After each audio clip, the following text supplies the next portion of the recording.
Welcome, thinkers, to Season 4, Episode 3 of Thinking Critically. Today's topic is flavour. This time, I am going to front-load the episode and just say, if you like the episode, you like what we do, you like the show, and you want to support, then there are two ways to do it. One is through the Patreon, which is patreon.com/thinkingcritically, or you can just buy me a coffee, which I also love. That can be done at ko-fi.com/thinkingcritically, and I would love you forever. So with that bit of shameless self-promo out the window, let's get on with the show.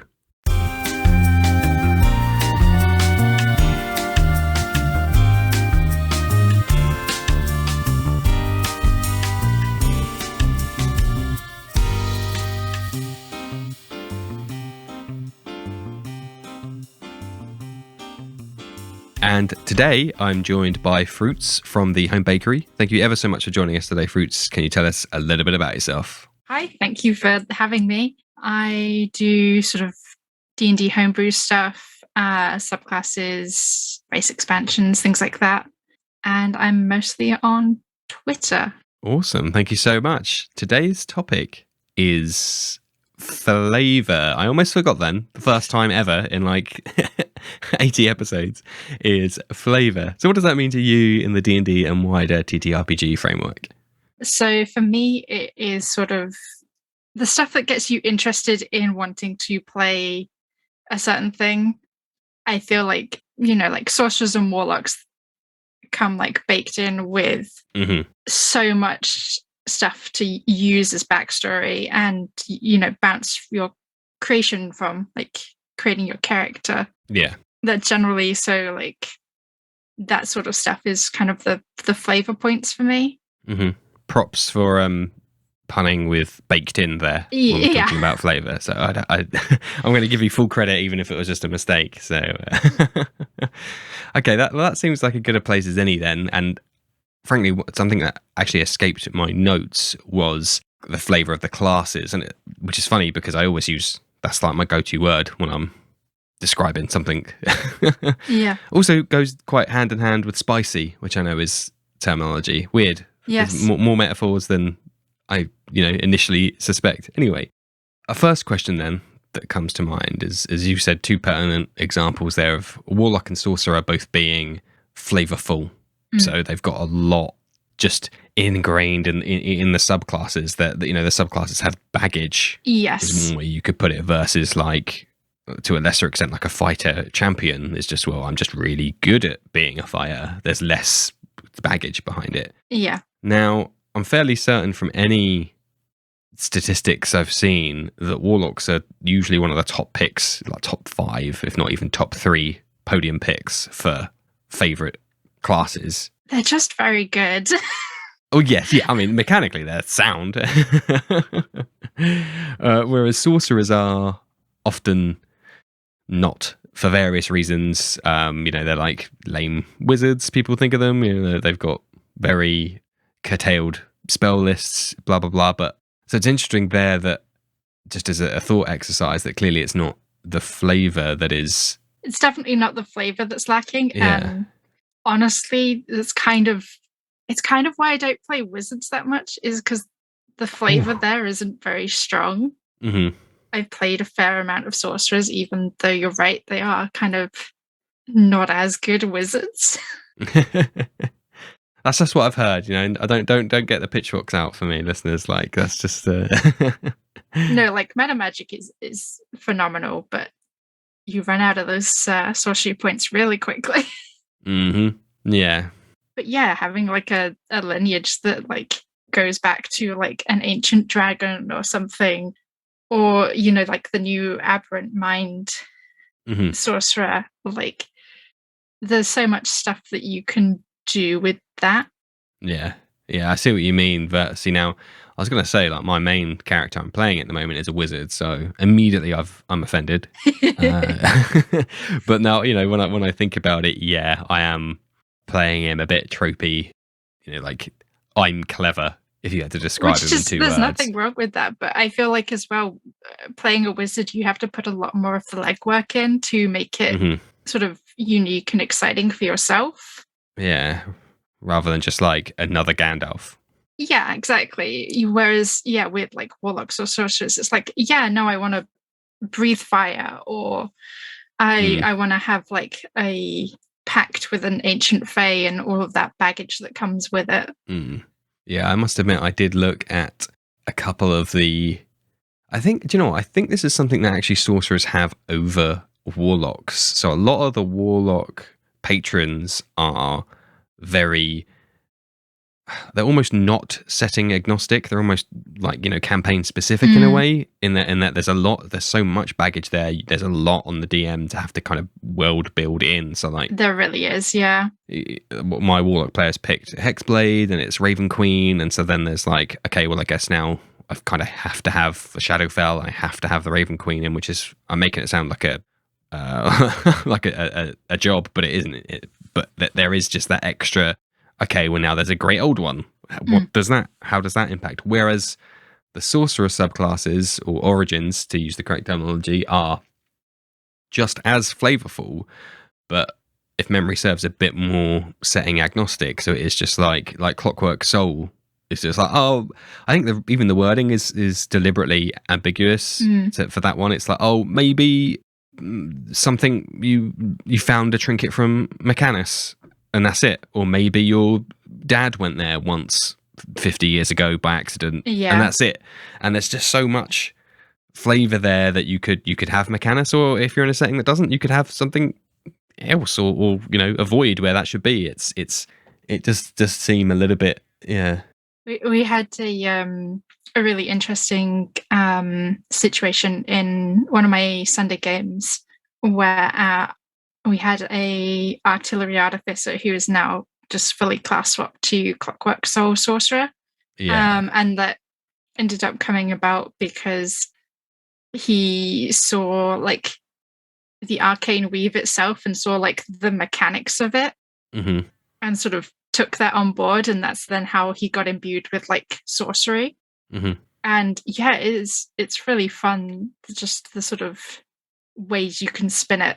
I want to offer a a counterpoint to that one for the Clockwork Soul one. I played in a one shot, and I think his backstory was like literally it was like reading the fluff for Mechanus and Modrons. It's something like once every millennia the Modrons go on a big like pilgrimage around the different planes just to like make sure everything's still where it should be, and just like walking down the street there'll be all these the triangles and the squares and the circles just like storming around every millennia. It's like the Great Pilgrimage or something it's called, I can't remember. And his backstory was that like he was born or conceived when that was happening, and that was enough just to have that wisp of the Mechanus. And so his whole thing was like, I am just confused and scared and like I've got a guy standing next to me who is like channeling divine energy, but is like not petrified about it. Whereas I can shoot fire and I'm like scares the shit out of me. Which I think is a fair point, to be honest, when you are born with magic, to have that sort of reaction. Yeah. No, I if I was to have a serious sorcerer in a longer term campaign, I'd very much work with that idea of, this is inherently scary. Until I found out what's going on, I'm going to be wary of this. Because I think that's a bit of an interesting foil there for character development and character growth. But the case in point being, we've just talked about two completely different origins for the same sorceress origin, and it still be the same, mechanically. Whereas, and then maybe I'm doing it a disservice, but like the Great Old One, for example, there always has to be a Great Old One. Yeah, that's true. 99 times out of 100 is probably going to take the same Lovecraftian form. Yeah, most of them are Cthulhu. Yeah, exactly. Like its end goals might change, even though they're all inherently unknowable. So does that really matter if they change? I guess not. But like, yes, there's room there, but I would say it's narrower than what something provides you. Which is funny then that everybody loves Warlock so much when I guess it just goes to show that everybody's a min-maxer at heart. Boom! Everyone really wants that Eldritch Blast. Yep.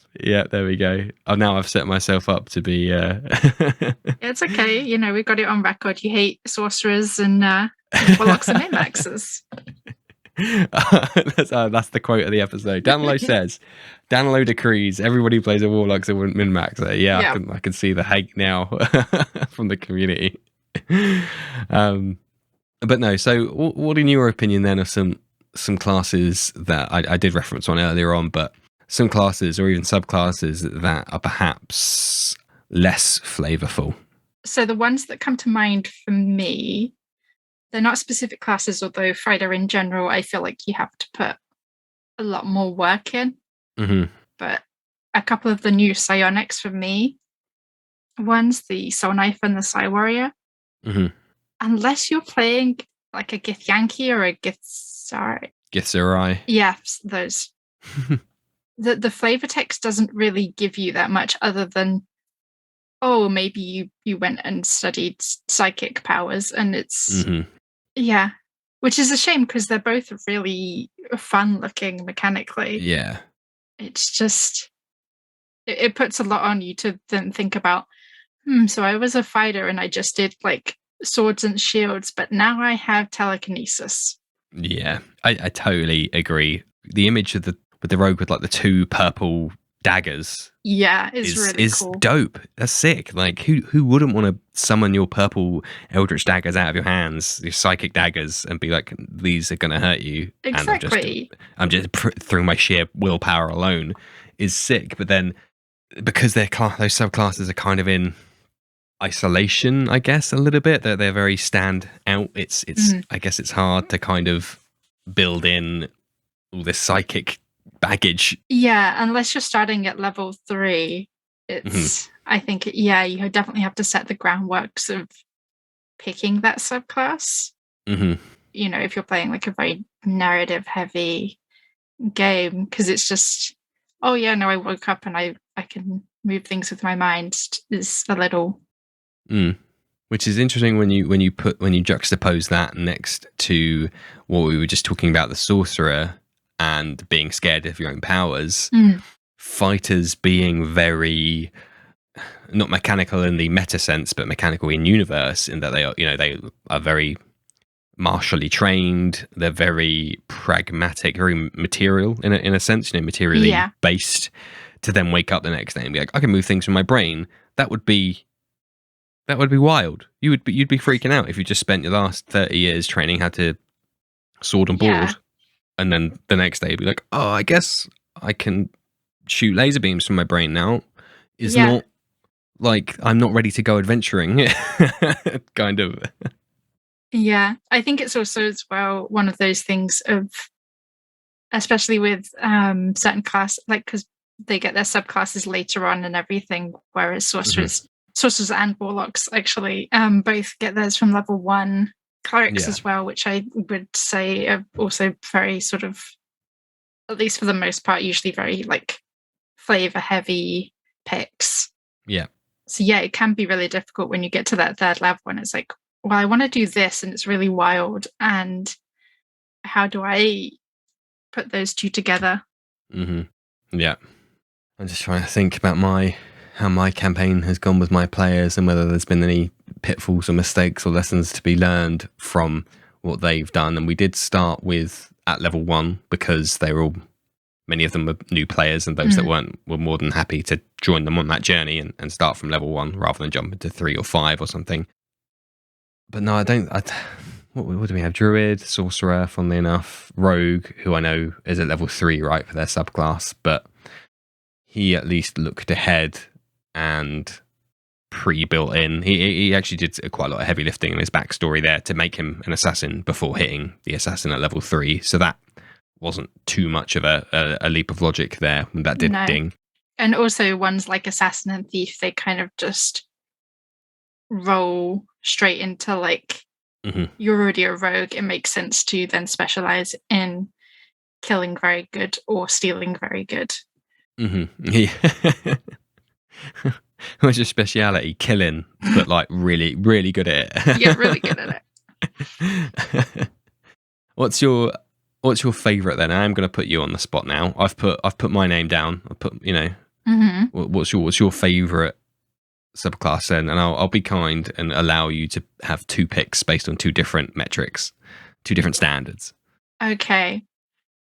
The one I go back to a lot is definitely the Archfey Warlock. Okay. Mm-hmm. And that's just because I find Archfey and Fey in general very fun, and it gives you a massive excuse to sort of build out this section of like Feywild and Fey lore and things like that, which can be really fun. Mm-hmm. I also do feel like the Archfey Warlock gets away with a lot flavor-wise because it's Archfey. Mm-hmm. It has definitely beguiled me from further scrutiny. And if that's a clear number one, we don't have to scrounge for second place. Yeah. If it's always Archfey, then so be it. Yeah, no, I think Archfey just kind of win for me at least. Though, yeah, they are also definitely one of those ones that, because it's so broad, I have come back to a lot homebrew wise to make more niche Archfey Warlock subclasses. Okay, so tell me a little bit about that. Then are they still ostensibly Archfey, or are they? They're still Archfey. It's just Archfey encapsulates quite a lot. So the actual subclass itself is, does a very sort of generic look at Fey in terms of, charming and nature and stuff. But you've got all these other areas of Fey, like the different courts and things like that to look at. And you can depending on the world, your DM might have like just really specific Archfey. In my Sunday game, at the moment I'm playing an Archfey Warlock, but with plans on switching later on to the Lunar Hunt patron. Okay. Because my Warlock's patron is like Lord of Beasts and Lord of Hunt and things like that. And I was just like, yeah, I just really want to go really specific into that rather than sort of the charm and deception that they're usually associated with. Indeed, yeah. Okay, yeah. So clearly, yeah, Archfey is your most favourite by a country mile. I think it's fair to say, yeah. How about you? Yeah. No, I'm just trying to think. So the reason I tend to always, people always ask me. God, I sound like I'm a public figure. People I meet tend to ask me when we're talking about video games and stuff. They always say, "Oh, what's your favourite video game?" And I always make the answer much more complicated than it needs to be, because I always usually judge them by two different metrics. One, a set of games that I personally enjoy, and then two, games which I think are very mechanically sound and are very well designed and are just good, almost objectively good video games as a piece of media. And so I'm trying to apply that reasoning to D&D, and Warlock's been taken. But that's fine, because I'm not too hot on those anyway, so that's fine. I know, they're all a bunch of min-maxers. Download Voyage 2022 to cite your source. It's easier for me to say about things I'm not too invested in the flavour of, like, not to alienate 50% of my audience or anything, but monks are just not. I played the only subclass I play for a monk is Drunken Master, because it just I just can't not pick a subclass which channels Jackie Chan energy. Why would you ever pick a different subclass? So all the rest are not really ticking any of my boxes. Monk is definitely one of those ones for me where I really enjoy it mechanics wise, and I played a lot of monks. I kind of have to abstract it from all of the flavor text completely to get on with it. Yeah, I've heard that a lot. I've heard a lot of people say something similar, and that there's a big of a stretch between the flavor text and what happens in game with monks than there are other classes. Mm. I'm not sure why that is. I think it is just because of how weirdly niche a lot of them are, and makes things very specific, and this kind of preconceived notions of what monks are. It makes it difficult for people to really put their own stamp on it without taking that step away from what the flavor text dictates. Okay, let me put my money where my mouth is, and I think overall, having not really played that many, I think a bard is probably one of my favorite flavors because, again, I just think with all the extra subclasses now, I just think there's so much variety there that you can take as much or as little as that flavor text as you want and spin it into something completely unique for you. So you've got some like softer touch ones like Creation, I think, College of Creation or whatever it is, that's like you can see into the weave and make new things, and that's it really. There's only so much you can say about that. And then you have other colleges of Shadows and Glamour and stuff like that, which are, again, there's just you can go so many different routes. Yeah, and you could take them in, again, another level deeper and go, what kind of glamour have you? What kind of eloquence are you? Are you a public speaker, or are you like a rapper, for example? Like that's just off the top of my head. So I think I really love bards for that flexibility. Now, mechanically, I would say, because of how kind of tricky they can be, the kind of jack of all trades, master of none, squishy, and in some subclasses you have to spec quite heavily into a certain play style to really get the benefit from. I'm not too keen on that, but otherwise I love the elegance of barbarians. Hopefully that's not two words that, elegant and barbarian, that people often hear together, but I truly think it's just so, a barbarian is like my comfort class. Like I'm going to turn my brain off and just have fun and not have to worry about spell slots and not have to worry about being squishy and not have to worry about positioning, or you can just run in there. Yeah, and it's fun, and the stakes are lower if you want them to be, and stuff like that. Whereas with my wizard, for example, who's one of the reasons why I picked them, because of the polar opposite, it's very much like, no, he's the most intelligent, so he has to think about things and has to try and solve puzzles and riddles and think about the plan of action, and is a bit mentally draining sometimes. So there you go, the two Bs, Bard and Barbarian, then, if I was to put one for flavour and one for mechanics. Obviously, those are very good picks. I completely forgot about Bard until you brought it up, and I'm like, oh no, I think you're onto something there.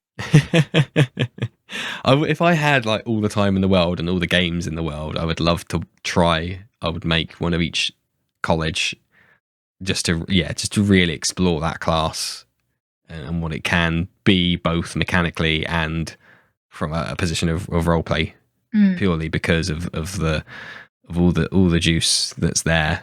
I did have an idea once. I was going to have in my campaign, I was going to have a bard school, which was kind of set up where there was like a house for each of the colleges there, apart from, is it Shadows? Whispers. Whispers, thank you. Apart from Whispers, because there, when you kind of picked your, what is it, your major, as they call it over the seas, when you pick your major in Whispers, you don't get allocated, you get allocated like a fake school, a fake college to go into. So like there would just be all these College of Whispers bards seeded throughout all the other ones, and I just love that idea. That's a really fun concept. Yeah, so you'd go into the glamour and there'd be like all these people practicing their stage presence and their commanding eloquence and all this other kind of stuff, and then maybe, you don't know, maybe some of them are Whispers, and maybe their criteria to pass their college degree is they can pass the other college degree up until, you know, they're marking the scores, and if they can get that far and no one rumbles them, they pass. So yeah, that's all just one. This, you know, I just spun that out of the Bardic school before, which is a little bit more context about why I like that one. Yeah, that's a really cool idea. I'd also like to pose, because it just sort of occurred to me, barbarians are kind of the sorcerers of martials. Oh, hello, hot take alert. Zing. It just sort of, it's you sort of talking about them. And yeah. And I've also realized, and saying that the way I kind of play monks is kind of similar, at least, to warlocks, which makes sense. They get everything back on a short rest. Yeah. As well. But I know I've had a lot of my concepts for monks and stuff have been very much I found something weird, and that has helped them channel their like life energy to do these cool stuff. You're gonna have to elaborate on the barbarian as martial sorcerers. Come on, give me a little bit more. I can't let you get away that easily. Well, unlike wizards, they didn't really have to work for their martial prowess. They are just naturally bigger and bulkier and better than everyone else. Oh, yeah, that's true. They're all about doing sort of big lots of damage in one go. And also just a lot of the origins kind of mesh into each other quite well. You've got like the Storm Herald and the Storm Sorcerer. You've got the Wild Soul, is it? The new magic barbarian. Oh yeah, yeah. And then you've got the Wild Magic Sorcerer. Yeah, it's literally called Wild Magic. That's literally just like an angry sorcerer. That's just like a gym head sorcerer. Yeah. Yeah, I don't know why, but for some reason as well, when barbarians get weird magic stuff, it makes more sense as well. Yeah, I'm just looking at the Wild Magic now. Yeah, I do like looking at that subclass list now. You've got Zealot in there, which is a little bit paladin with like you got a little smite light on there. I think one of them was it Beast, where you can take on, or Totem, where you can take on the features of a creature, which is a little bit druidy. I've only just realised now how much of those are little snapshots of flavors from other primary classes. It's quite a neat little touch. Now I'm thinking about it. It's not the first time I've ever looked at it, despite having played one to like level 13 before. But yeah, good catch. I also think barbarians as well are. I feel like there's a lot that you can riff with when it comes to their subclasses. Because in a simpler way, like sorcerers, it's sort of just kind of innate. Like I've done the Storm Herald one. That's one of those ones that flavor wise, like I saw that and I was like, I have to play one of those at some point. I don't know. There's nothing cooler, I feel like, than going into a rage and summoning lightning down. Yeah. It just looking at the wording now. Barbarians who follow the path of the Storm Herald learn to transform that rage into a mantle of primal magic. Yeah, that is. Where do I sign? Yeah, exactly. Yeah, I ended up playing one of those as like in a Tal'Dorei campaign, and they were part of one of the Ashari groups, and it was just like, hey, you seem to have like a natural affinity of magic. Why don't you go on an Aramente? And they're like, I'm not really good at magic though. It's just it's just specifically summoning lightning.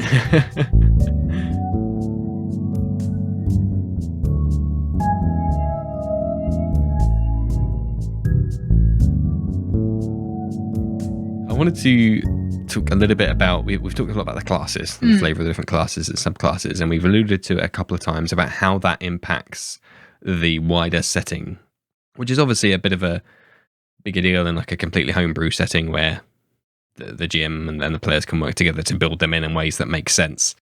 I wanted to ask, how do those things and with the wider question impact the flavor of a campaign? Like, what kind of campaigns have you played, and what's the flavor of those campaigns been? And have you found that some of these more tasty subclasses have impacted the vibe of that campaign? A lot of the campaigns I've been have been general sort of kitchen sink fantasy for the most part. But yeah, our Sunday game is sort of set in, or at least aesthetically set in Regency era, which has definitely impacted our choices. A lot of us have ended up being, even if we're not like martial, somewhat dexterous, because most of us don't have armor on a lot of the time. Oh, that you've reminded me. That's why I love. Actually, a reason why I do like monks is not needing weapons or armor. Yeah, you can just sort of go in a rec shop. Yeah, and also for barbarians, you don't need armor. So both of those, I just love being like any loot that isn't, weapons or armor. Don't care, don't need them. Weapons and armor are a crutch. Moving on. Sorry to interrupt, but you just reminded me there. Yeah, no, that's fair. When I was an arrogant monk and told everyone that they were using crutches for for using weapons and armor.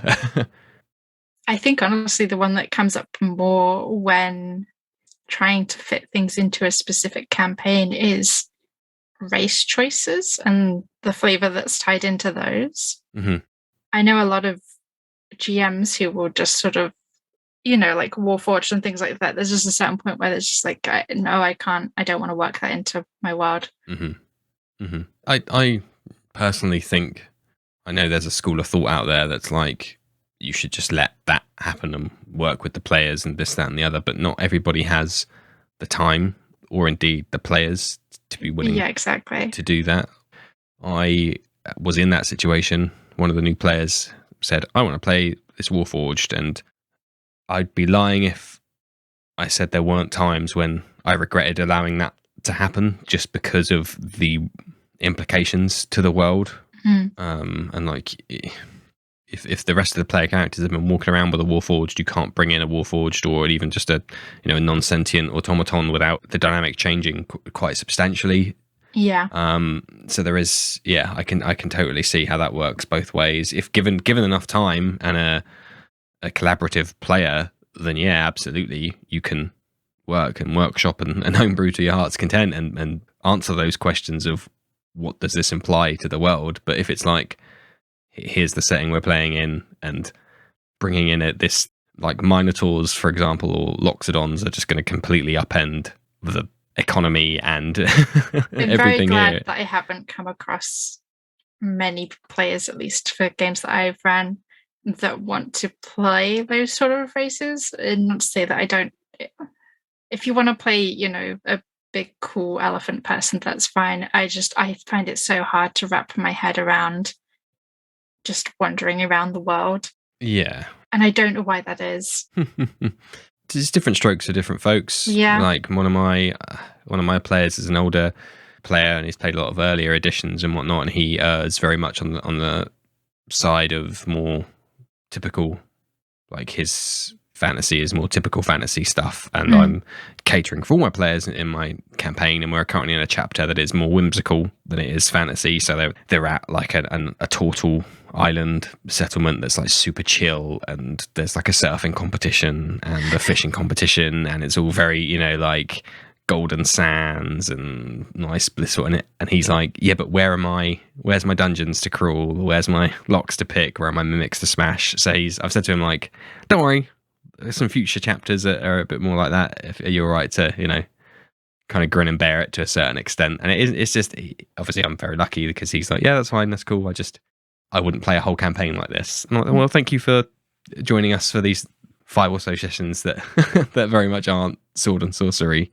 But that is just what it is. Like, different strokes for different folks, and that's totally okay. And what I'm getting at is to have a total settlement that's all like cowabunga dude and surfing and isn't going to fit in every setting. Yeah. No, absolutely. And to him, it's like, it isn't D&D anymore. To him, it isn't even fantasy ttrpg. It's this weird thing that Dan Lowe's put together in a fever dream, which is partially correct.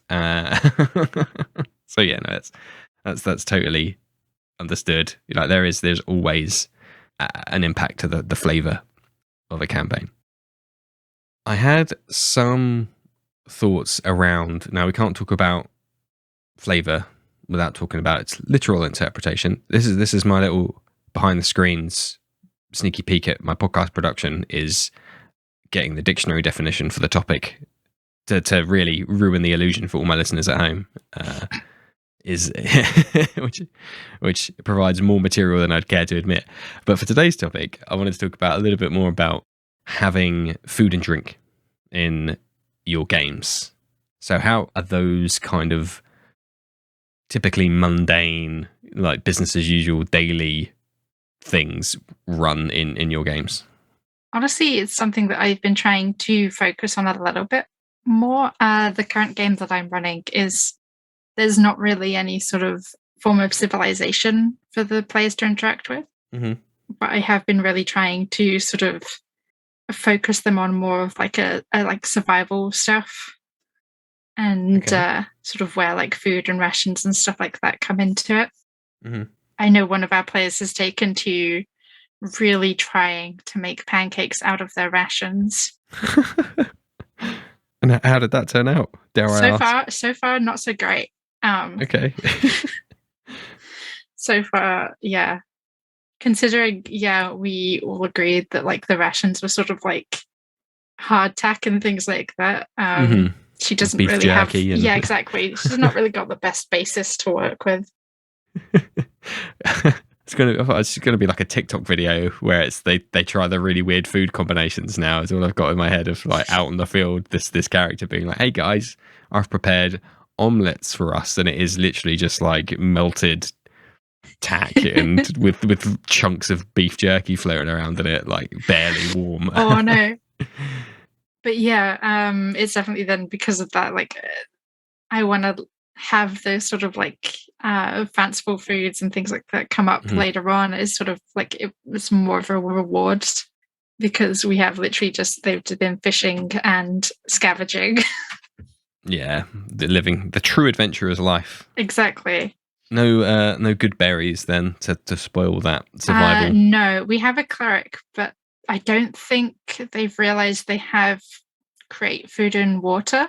Okay. So, when that comes up, it will come up and hopefully they will be sorted. But until then. You're happy to keep that one stum for the time being. They can figure it out. It's the same with, they've been dealing with, they haven't done a lot of like analysis over like the monsters they've been fighting, but like a lot of those are undead, which if any of these players are listening, they're not undead. Do not worry. It's just a joke. It's just a joke, yeah. And we have a cleric who has like detect good and evil and turn undead and things. Turn undead, yeah. Vaporize undead, yeah. And I'm just like, at some point they have to test it, really. Surely, at some point. Yeah, that's so funny because one of my new players who rolled a character, he's rolled a paladin, and he is dropping like detect good and evil left, right, and center. Like at the surfing competition, he's like, "Is that surfboard evil?" And I'm like, doesn't really work like that. And also, no. Yeah. So it's so funny to me that yours is like that just doesn't use it at any given opportunity. No, to be fair though, this is the same cleric that has befriended a vampire illithid. So yep, notoriously friendly. Yep. Yeah, notoriously friend-shaped. To be fair, I had put them as an NPC that they could make friends with, so it was not a completely terrible decision. I look forward to seeing how that turns out. You have to keep me in the loop for that one. Do you have any, or have you had any in your games that you've played in, any quote-unquote modern food or modern metaphors or kind of tropey foods? Like, have you brought in, like, I'm just trying to think of an equivalent that is very new age that would never have been seen in the fantasy world? Yes, and I think that's just because a lot of people just want something that they can sort of get their head around, relate to. Yeah. It's a lot easier to say, oh yeah, no, this food stand's got like hot dogs or burritos or something, than trying to look up medieval fair food. Yeah. I see that is me all over. I very much like using modern tropes Yeah. But even just having like hot dogs would, I can see crystal clear in my mind's eye now that player I was talking about earlier on, like visibly cringing down Discord if I was to be like, there's a hot dog stand over here, be like, oh yeah. Also, though, as well, I don't understand sometimes in worlds where you have like the magic equivalent to like our science and things to an extent, why we can't have that sort of thing necessarily. Yeah, it's because it's all about the flavor to bring the topic definitely in. That's what it is. You know, even if it's patently applicable and makes sense and would work, and they, you know, create food and water, can create whatever they want. You know, it's just not the flavor that's not true. the flavor that they're after. But I would also argue that using things that people can relate to also helps with the flavor. Yeah, I completely agree. But I mean, I brought in. There is a common item in Xanathar's guide, which is like orb of time or something like that. And if you look at it, it tells you like, is it morning, afternoon, you know, noon or night? And I just reflavored that wink to be what do they call it, a chrono band, aka a watch, because I was like, I don't care like whether you guys know the time or not. I just always want you to know the time. So here, have a watch. Yeah. that's a miniaturized orb of time in a leather strap that fits around your wrist that tells you what the time is. And that was a bit of a cheeky grin on my face, and I was like, here's a chrono band. And they're like, oh, what's that? And I'm like, it's this small little thing that sits on your wrist around a leather strap and has notches in it that can tighten the strap. And they're like, have you, Dylan, are you describing a watch? Maybe I am. And that is how I abuse my power as the DM. I mean, I think that, you know, as far as like DM abusing power, I think that's a pretty good way to go about it. A benign way of doing it. Yeah. Good. I'll take that. Here's a spicy question. Now, I was really proud of when I thought this one up earlier on. Obviously, when it comes to food and drink in the universe, it is the GM's job, as it is with every other sense in the game, to describe it. So when player characters enter a room, it looks like this. You can hear running water. It smells musty, blah, blah, blah. The same is said for food. However, describing flavor is like inherently subjective, and again, something all humans are very, very, very, you know, intimately aware of. Like, I don't like cheese, which many people find abhorrent because everybody loves cheese. Yeah, that is a bit of a weird one. I shouldn't have opened that door because Evans. Let me just double down and say I do actually like most pizzas, just to really make things weird, but not regular cheese. So if I, you know, trying to describe food to a player character, isn't that almost like a form of railroading? Because you're telling that player character what is nice or not nice. Like, oh, here's a hot, delicious, hearty stew that's, you know, you've got all the flavors and the smells, and it's making your mouth water, and it's this, that, and the other, which I feel is probably something many, many, many GMs have done because it's part and parcel of selling a scene. But then to me, that just strikes me. I just thought, like, isn't that not a little bit like your character likes stew? Yeah. I think that's definitely why I sort of will use modern equivalencies more than saying this is good and this is bad, because then the players can decide themselves, unless it's sort of magical food and drink, and then I don't really have so much of a problem saying, oh, this tastes amazing, because, well, yeah, you spent like 5,000 gold on this, you know, magical plate. It tastes like stardust. You can imagine what stardust tastes like. Yeah. Like at a certain point, like it'd just be really terrible if you cast, you know, Hero's Feast or whatever, and you just got like the worst food imaginable. Yeah. God, that's a bad abuse of DM power to really undermine Hero's Feast, which is a sick spell that is great. One reason I love it is because it's not only a mechanical benefit, but also enables like hella roleplay as well Yeah, in exactly. one You've single got to spell. sit down. Yeah. I love that one because it's like, here's a great, someone is casting a spell in game that is making the players out of game do roleplay. It's like, brilliant. It's doing my job for me now at this point. I don't just sit back and someone else is running the show. You just give them a timeout button. Yeah. I love that solution. Of course, it's so obvious now. Like just I mean, apart from obviously it might break the fourth wall a little bit for certain players that using real world analogies for food, but it absolutely sidesteps that issue of like, how can I describe this thing? And I guess you could stick to dry descriptors, like ones which aren't emotive. So like here's it is a warm liquid dish with meat and vegetables in it, and then let the players, I guess you could just use that as a prime opportunity to be like, what does your character feel about this? I guess you could use that in like a session 1 classic tavern meetup, food gets served, classic, like, does your character like this kind of food? You could even ask that to a newer player to be like, start thinking about what your character likes and doesn't like, because then it saves me having to build it. I also think a good way of sort of doing it is just to ask the player what they've ordered. Like, oh, you've been able to afford like a modest meal. What have you ordered? Because unless they're like a masochist, they're not going to order something they don't like. Something they don't like. Yeah. I was just thinking that, like, you must have been reading my brain, because I was thinking, like, what kind of character would I build where they deliberately order something they don't like as like a form of penance or something? Like, no, I'll take the dry bread, please, the bread and water and nothing else. That'd be 5 gold. Yeah, that's fine.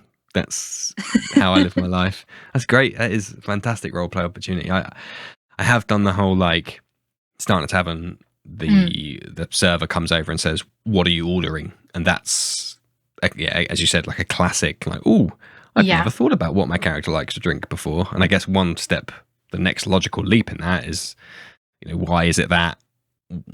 How does it taste to your character? Why do they like it? So on and so forth is something to really think about and really flesh out those characters quite early on. Which is quite a nice solution. I definitely prefer as well asking them than getting a massive list of options. As a player, I've had the massive list of options, and I'm like, I sort of start to tune out after 3 items in, and I just add that one, I guess. Yeah. Again, you've read my mind. You should host the show, because my next question was going to be, how do you like? Do you often improvise in those situations, like improvise a menu, or do you just have a list of things, or do you not do either and just let the players pick? But then it's kind of like it's almost like analysis paralysis. The players don't really know what's available at this kind of place. How do you, when you're doing that? I think I've played and probably done as a DM all 3 varieties. But what are your thoughts on having that? They've sat down at a tavern, person comes over and says, what do you want? And they go, what do you have? Do you stop it as the DM and go, you pick? Or do you have the server say, we have food? I think generally I would keep to like maybe like a chef special or meal of the day sort of thing. And otherwise it's sort of free range for the players that want to go outside of that, and for the people who are like, oh, I hadn't actually considered and I don't want to spend half an hour trying to work out what I'm going to eat. I get, actually, boom, great idea. And then it makes, just like the way you said earlier that you wanted to keep those main meals as like special occurrences, it lends greater importance to if they go to a new place and the maitre d' comes over and says, well, today we have X, Y, Z, A, B, C, D, E, F. Then they're like, whoa, this place is fancy business. Like these are some real important dishes that I want to think about. Whereas if that's happened every tavern they've gone to, it's like, oh, well, this is another place that serves food that I have to try and hold 10 items in my head as I pick what thing I want. It's definitely can be a good way to like, if you've got a very rough and tumble party, to end up sticking them in like a formal situation and make them aware that they're in a formal situation. And here are your options. Oh, can I have this? No, you can have what's on the menu. Yes. No, sir, we don't do that here, I'm afraid. I had one of my newer players. They rolled a monk, wear the Ascendant Dragon or whatever it is, and Yeah.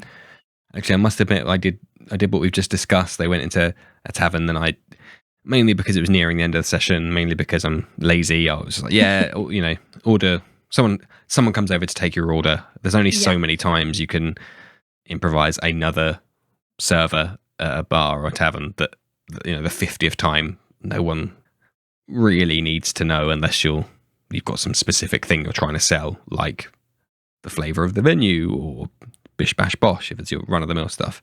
Yeah. Anyway, so that monk was like, they went around, 5 ales, and he was like, no, actually, do you have any tea? And that was a really nice, like, the whole table was like, oh, this is, because he's relatively new in universe as well to a Yeah. couple of them, and everyone was like, oh, you and he's like, yeah, have you got any nice like green teas? You got a fruit tea? I really need it to like center my chi and this, that, and the other. And I was like, feel kind of bad for smashing a couple of pints now at 2 p.m. next to this guy. And that was a really elegant like role play character Situation, development thing. Yeah. So I was like, oh yeah, we can do. And then on the way out of town, he was like, oh, Dunlo, can I go somewhere before we leave town and buy like a tea set so I can kind of make my own on the road as well. I was like, yeah, absolutely.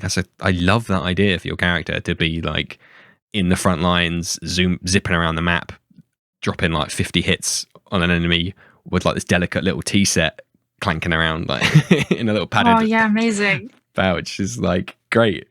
When they you the martial artists train and they have to like have one hand holding a vase or something and the other hand has to defend from attackers. I kind of had that image in my head of him holding this tea set while having to defend and like hit all these enemies. And that was from pure.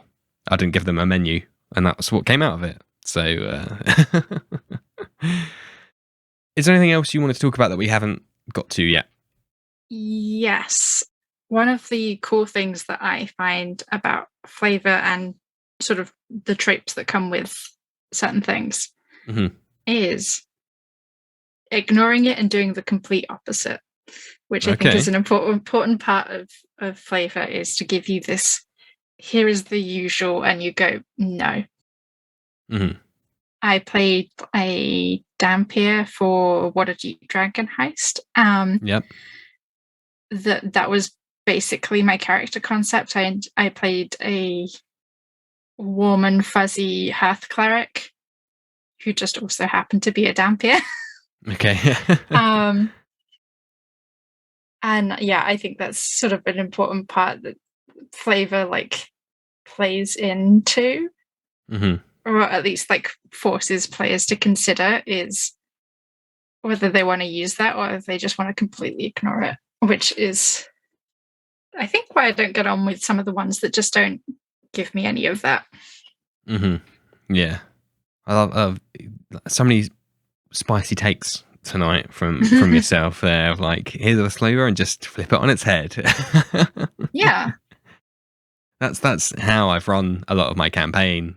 It's that poor player has had to grin and bear it a couple of times, actually, because I do love having those tropes subverted, and the listeners of the show will know that's my go-to, because I just think it's just funny to surprise and to have these modern trappings in a ostensibly quote unquote fantasy world. And so the same can be said, yeah, absolutely, for those kind of class and lineage combinations. Yeah. Cool. Well, that pretty much brings us to the end of today's show, in which case, do you have anything you would like to promote? I guess I'd like to promote my Twitter, which is at _Homebakery, which has most of the links to everywhere I am. And also I have a new piece of content coming out at the end of the month, which is a magic shop, the Adoption Armory, and that's where you can get lovely sentient items. Awesome. Amazing. Yeah. So you know what, funny enough, I was looking for cursed items, which sometimes are sentient as well. And I found the list of, out of the box ones from the DMG and stuff. Yeah. Quite lacking. So this is good timing for me, not for my players. unfortunately for them. But well, there are a couple of cursed ones in there, so you might be able to find something that you like. Perfect. Well, thank you very much. So all that's left to say is thank you ever so much, Fruits. That's a lot of fun. Thank you so much for having me. This has been great. Oh, awesome. Not a problem at all. Thank you to everybody for listening at home. As usual, please do check out all of the Homebakery's stuff. Is it on DM's Guild? A few bits and bobs? No, most of it's actually on itch.io or ttrpg. Yes. I don't like giving the rights to the stuff that I make, which you have to do with DMG. So no, I'm super naive, so no. So so please do check out all the Homebakery stuff on itch.io and Drive-Through RPG. And thank you all for listening at home. Please do check out everything in the episode description below. All the usual links and click-throughs and websites and Patreons, wink wink, are all down there for you to click through on. Otherwise, thank you all for listening, and good night. And now it's time for the Patreon shoutouts. Thank you to Robert Hartley, DM for Viva la Dirt League and writer on the D&D Logic web series. I would encourage everybody to check him out at Robert Hartley GM on Twitter and Twitch. Thank you to Optional Rule, a two-time guest of the show and a very insightful and knowledgeable source of information. Please check them out at www.optionalrule.com. Huge thank you to a great friend of the show, Matthew Perkins, who's out there making hilarious and educational Dungeons & Dragons content. Please go and check out his stuff at matthewperkins.net, where you can find links to all of his socials and all of his content, including his own Patreon, which I would very much encourage you to check out. Thank you to Matt Street at mpstreet88 on Twitter for supporting the show. If you need support running your personal or business schedule, head to virtualtimehustle.com or on Instagram to make that difference between should do and done. Boss it better with support from Kat, who will help you get back that essential time you've been searching for. If you would like to support what we do and get 4 shout-outs a month, head over to patreon.com/thinkingcritically, or you can just buy me a coffee at ko-fi.com/thinkingcritically